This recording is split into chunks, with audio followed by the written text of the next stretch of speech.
जो काम देश का सत्ताधारी मीडिया नहीं कर पा रहा है वो काम अब विदेशी मीडिया कर रहा है। हमारे देश के मीडिया लगातार गिरता ही जा रहा है। सत्ता की अंधभक्ति में लोकतंत्र के चौथे स्तंभ को खत्म किया जा रहा है। बीजेपी के प्रवक्ता बाद में आते हैं, पहले गोदी मीडिया के एंकर बीजेपी का बचाव करने लगते हैं, लेकिन विदेशी मीडिया ऐसा नहीं करता। वो लगातार देश में उच्च पदों पर बैठे लोगों से सवाल कर रहा है और ऐसे सवाल कर रहा है जिसका जवाब दे पाना इन लोगों के लिए मुश्किल हो रहा है।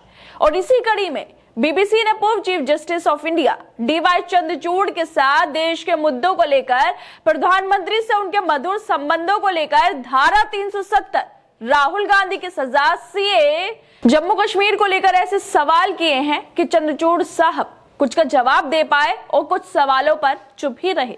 बीबीसी ने अपने 23 मिनट के इंटरव्यू में वो सब सवाल किए हैं जो हर एक हिंदुस्तानी पूछना चाहता है, जिसका सत्ताधारी मीडिया 10 सालों से ज्यादा से वो सवाल नहीं पूछ पा रहा है। ऐसे सवाल पूछ पाना तो दूर की बात है, हमारे देश की मीडिया इतनी चाटुकार हो गई है कि उसके एंकर असल मुद्दों की जगह प्रधानमंत्री से पूछते हैं कि आप काम करते हुए थकते नहीं हैं, आम काट कर खाते हैं, ये चूस कर खाते हैं। ये सवाल होते हैं गोदी मीडिया के। इसलिए ये तो बीबीसी जैसी संस्थाओं को गोदी मीडिया का काम करना पड़ रहा है और डीवाई चंद्रचूड़ से वो सब सवाल पूछ रहे हैं जिन्हें पूछने की हिम्मत गोदी मीडिया नहीं कर पा रहा है। दरअसल बीबीसी ने पूर्व Chief Justice of India D Y Chandrachud के साथ एक इंटरव्यू किया है जो 23 मिनट का है, लेकिन इस 23 मिनट के इंटरव्यू में वो सब सवाल हैं जिन्हें देश की जनता सुनना चाहती है, समझना चाहती है, क्योंकि देश की मीडिया से अब देश में कोई उम्मीद कर पाना सबसे बड़ी बेवकूफी है। बीबीसी के चंद्रचूड़ साहब के साथ इंटरव्यू की वीडियो भी खूब वायरल हो गई है। इस वीडियो में बीबीसी पत्रकार स्टीफन सेक्यूर और पूर्व सीजीआई चंद्रचूड़ दिख रहे हैं। इसी वीडियो में स्टीफन सेक्यूर पूर्व सीजीआई से कहते हैं कि आपकी एक वीडियो वायरल हो रही थी जिसमें आप प्रधानमंत्री मोदी के साथ एक हिंदू धार्मिक त्योहार मना रहे थे, जिस पर लोगों ने कहा था कि आपके नरेंद्र मोदी के साथ अच्छे संबंध हैं। आपने अयोध्या में हिंदू मंदिर बनाने की इजाजत दी थी। 1992 में मस्जिद को तोड़कर आपने भगवान के सामने प्रार्थना की थी। इस फैसले को देते हुए आपने इजाजत दी थी कि सरकार के पास अधिकार है धारा 370 हटाने का। बहुत सारे लीगली स्कॉलर इस फैसले से डिसअपॉइंटेड थे। मुझे बताएं ये डिसीजन क्यों लिया गया। इसके साथ ही स्टीफन पूर्व सीजीआई से कहते हैं कि 2023 में राहुल गांधी को लेकर गुजरात हाईकोर्ट ने एक्शन लिया था, मानहानि का केस किया गया था। उस वक्त वो एमपी नहीं रह पाए थे। उस वक्त आपने सुप्रीम कोर्ट में रहते हुए उस पर स्टे लगा दिया था। लेकिन इंडिया में ये प्रॉब्लम है कि कोर्ट पॉलिटिकल पार्टी के लिए इस्तेमाल हो रहे हैं।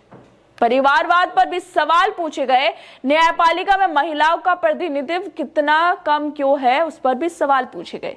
ये वो सब सवाल हैं जो बीबीसी के पत्रकार ने चंद्रचूड़ साहब से पूछे थे, जिसका जवाब दे पाना साहब को भारी पड़ रहा था, क्योंकि देश में पिछले 10 सालों में क्या हुआ है, कैसे हुआ है, ये सब बातें पूर्व सीजीआई को बहुत अच्छे से पता है कि राम मंदिर को बनवाने के लिए संविधान की किताबों को पढ़ने की जगह कैसे उन्होंने मंदिर में जाकर प्रार्थना की थी।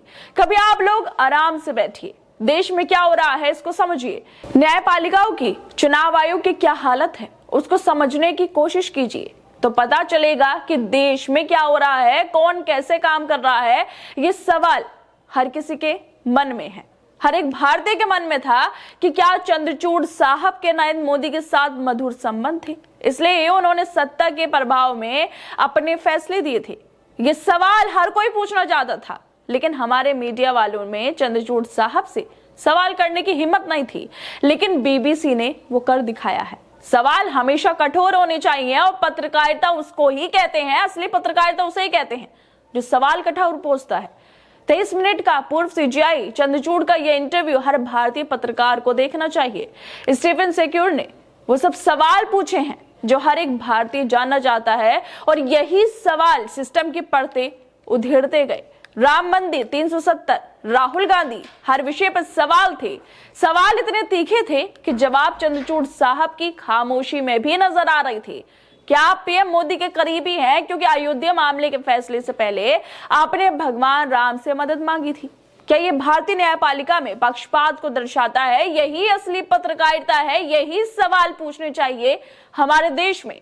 लेकिन हमारे देश में सवाल पूछे जाते हैं आप आम काट कर खाते हैं या चूस कर खाते हैं? गोदी मीडिया के पत्रकार सवाल पूछते हैं कि आपको इतनी एनर्जी कहां से मिलती है, कैसे इतना काम कर लेते हैं? देश के सबसे बड़े बीजेपी के पत्रकारों को, अंजना, अर्नब, अमीश, रूबिका को बीबीसी से सीखना चाहिए कि सत्ता से सवाल कैसे पूछे जाते हैं। लेकिन इन सवालों को पूछने के लिए भी हिम्मत होनी चाहिए, निष्पक्षता होनी चाहिए। लेकिन ये लोग तो भक्ति में लीन हैं। पत्रकारों का काम सवाल पूछना होता है ताकि सवालों से सच सामने आ जाए। जिस तरह से बीबीसी के पत्रकार स्टीफन ने चंद्रचूड़ साहब से सवाल पूछे हैं और चंद्रचूड़ साहब का फेस देखने वाला था, ठीक वैसे ही जैसे करण थापड़ ने जब उन्होंने इंटरव्यू लिया था प्रधानमंत्री मोदी से, तो मोदी साहब का फेस देखने वाला था। बस इन्होंने पानी नहीं मांगा और ईश्वर की दुहाई देकर इंटरव्यू नहीं छोड़ा। इससे अलग नरेंद्र मोदी साहब ने करण थापर के इंटरव्यू में बस पानी मांग लिया था, लेकिन जो सवाल है वैसे ही पूछे गए हैं। जो जवाब देने का रिएक्शन है चंद्रचूड़ साहब के फेस पे, वो बिल्कुल वैसा ही है जब नरेंद्र मोदी साहब से पत्रकार करण थापड़ ने सवाल पूछे थे। वैसा हो सकता है कि अंधभक्त आए और कहें कि देखो बीबीसी तो बिक गया है, लेकिन बीबीसी ने जो कर दिखाया, जिसे सवाल पूछे, उसे देखकर वाकई हमारे जो मीडिया वाले हैं उनको सुधरने की जरूरत है और सत्ताधारी नेताओं से ऐसे ही सवाल पूछने की भी जरूरत है। खैर दोस्तों, आप लोगों को क्या लगता है चंद्रचूड़ साहब के साथ बीबीसी के इस इंटरव्यू को लेकर? हमें अपनी राय जरूर दें और बाकी तमाम खबरों को देखने के लिए जुड़े रहिए हमारे साथ।